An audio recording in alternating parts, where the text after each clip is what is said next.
from the Cass Corridor in Detroit, this is The Metro, a slice of news, culture, and conversation. I'm Tia Graham. And I'm Robin Vincent. Today on the program, we're looking at the state of homelessness in Detroit after 2 children apparently froze to death while sleeping in a car last week. What needs to happen to prevent another tragedy like this one? We'll look at the resources available and the cracks in the system. Plus, Detroit's mayoral race continues to heat up. We'll assess all the candidates vying to lead the city so far. But first, earlier this week, residents of Southwest Detroit woke up to their cars submerged in water, their basements flooded, and their electricity and furnaces off. A 54-inch steel water transmission ruptured at Beard and Rowan. It caused mass flooding through neighborhoods in Southwest Detroit, which is home to the city's largest Latino and Hispanic community. All this coupled with freezing temperatures this week has made relief efforts difficult. Yeah, Tia, really difficult. The Great Lakes Water Authority says it's working on the situation. It expects to complete repair to the main line and return service within at least 2 weeks.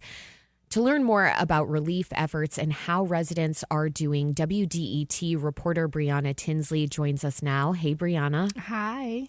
So the city gave an update yesterday afternoon about response efforts to the water main break in Southwest Detroit. Where is it with cleanup, and what is the city looking to address first with residents' homes? Yeah, so yesterday the Great Lakes Water Authority announced that the water has been removed from the site and they excavated the area around the break.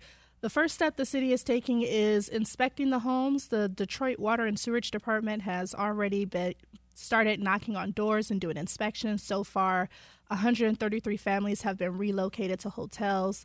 The city will be providing lodging for them for as long as it takes to get the home back into a livable condition. And DWSD Director Gary Brown says he hopes to get residents' homes cleaned, sanitized, and repaired within 6 weeks. What do we know about what caused the break in the first place? What has been the city's response to the possible infrastructure issues at hand here? Yeah, so we've been told it's still too soon to tell what caused the break. The Great Lakes Water Authority just finished cleaning up the area yesterday, and it was the first time they put eyes on the main.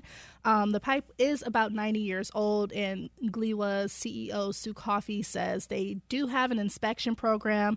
There are about 800 miles of transmission lines over 8 counties. She says the systems were designed to be closed intentionally, so it's challenging for them to do an inspection, but she does believe that it wasn't entirely preventable as these assets do age.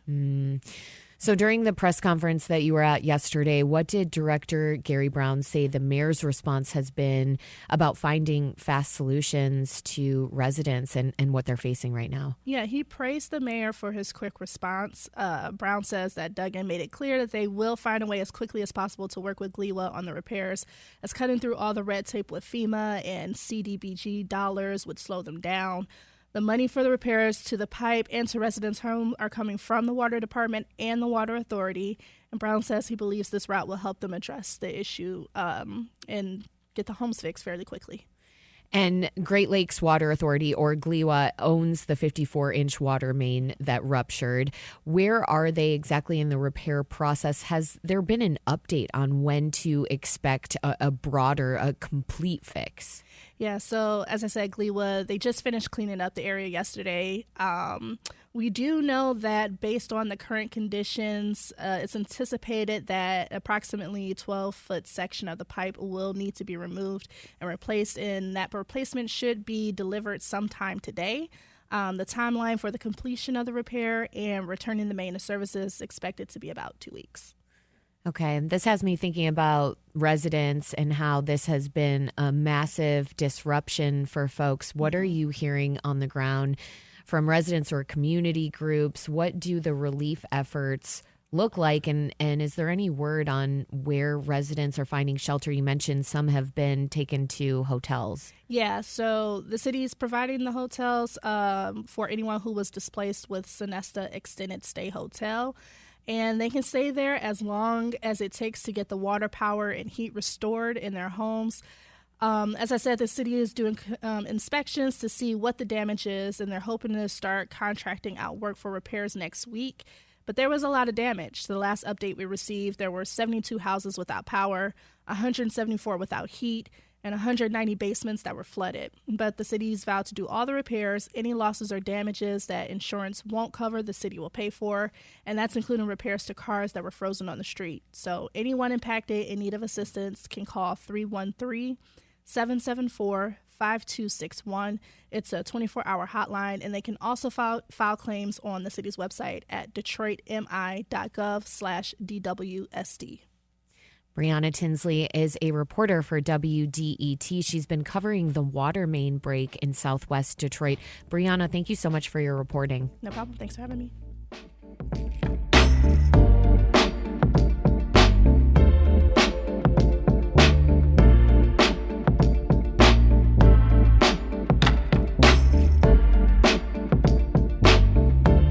This is the Metro on 101.9 WDET FM, and now we want to turn to an organization that's been on the ground supporting disaster relief efforts and helping residents in Southwest Detroit. Greg Martin is the Executive Director of Disaster Relief at Work. Greg, thank you so much for joining us on the Metro. Hey, thanks for having me, and thanks for covering this. Of course. So what have you seen so far on the ground in Southwest Detroit? When did you all get the call that you were needed for support?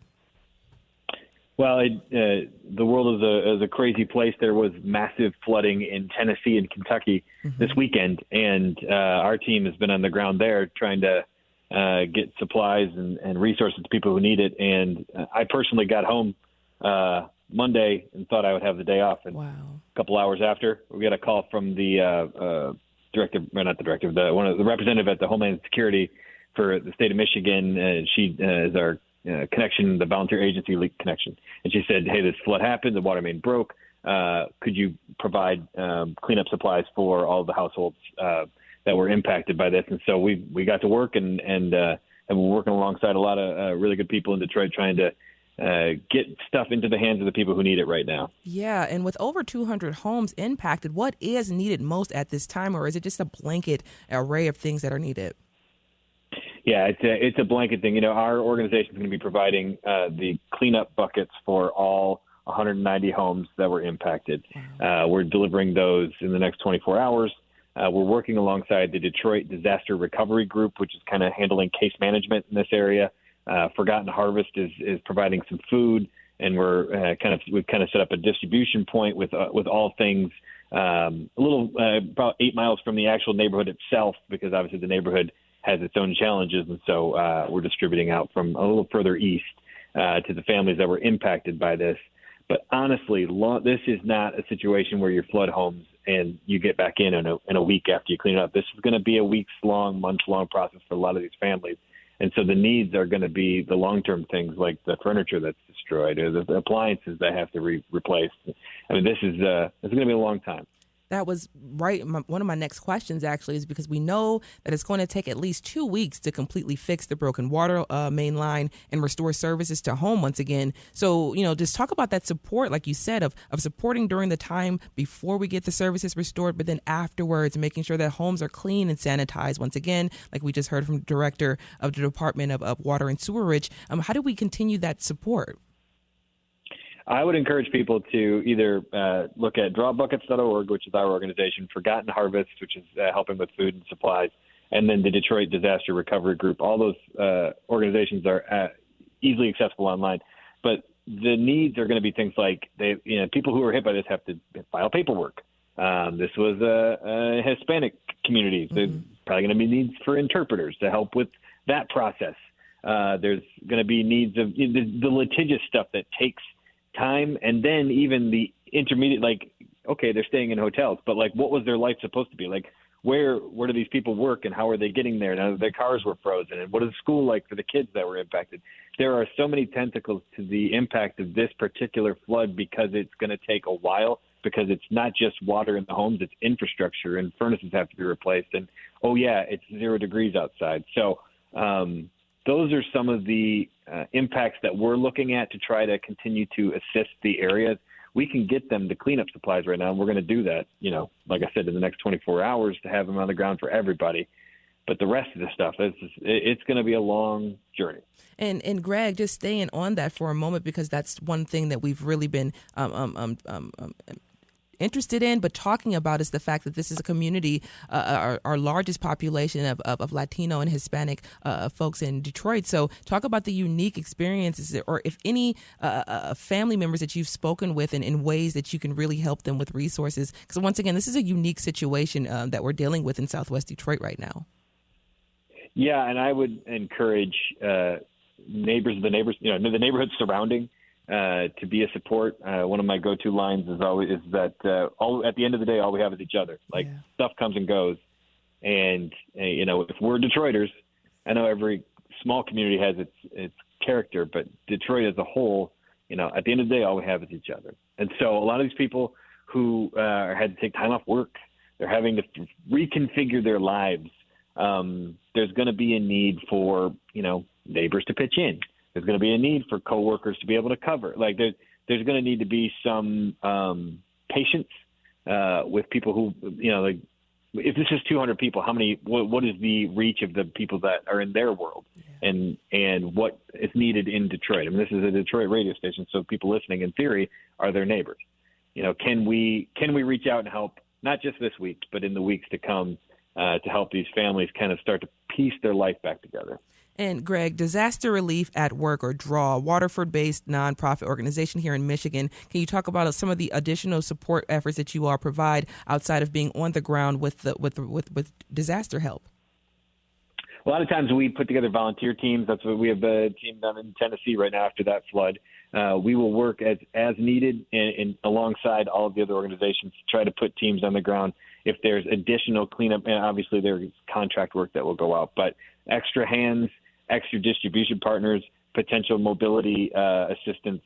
These are some of the things that we're going to try to offer, because unlike most storms that we respond to, this is in our backyard. Yeah. This is 40 minutes from our home base, and so if we can help this community, which is near and dear to my heart. I love that community. It's so welcoming, and my God, the food every time I eat in that area. So right, I love it, and I'd love to see it come back stronger than ever. But it's going to take a lot of people. And we've been talking about community, Greg, before we let you go, and it's the importance of helping your neighbors out, especially at a time like this. For those who want to help in whatever way they can, where can they go to get more information to do that, especially with Disaster Relief at Work? Yeah, with DRAW, our website is drawbuckets.org. We do that because we give away buckets of supplies. On that page, you can see where you can support financially. You can see where you can volunteer. We have dates people can volunteer here in our warehouse. And then we will have opportunities to be able to volunteer on the ground in Detroit in the very near future. Greg Martin is the Executive Director of Disaster Relief at Work. It will be providing supplies and support this Saturday and throughout the rest of this time in Southwest Detroit. Thank you so much for joining us on the Metro. Yeah, thanks for having me.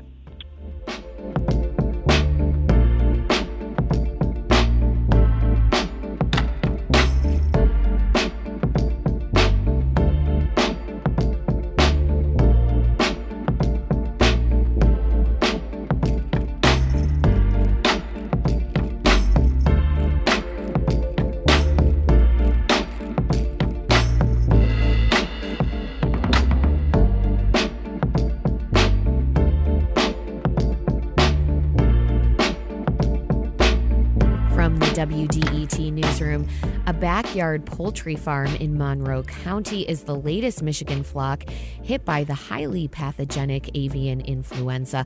Hundreds of thousands of turkeys at a commercial farm in Ottawa County had to be euthanized at the end of last year because of the bird flu outbreak.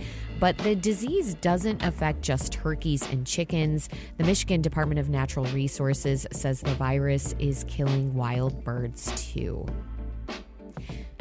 Detroit Mayor Mike Duggan has a new chief of staff. It's Ray Solomon. He's been the city's neighborhoods director since 2021. Solomon replaces Stephanie Washington. She's leaving to join Duggan's campaign for governor. Coming up at 11, we look at homelessness in our city and state. What resources are available and what needs to happen to protect people from harm? We'll be right back on the Metro. Stay right there.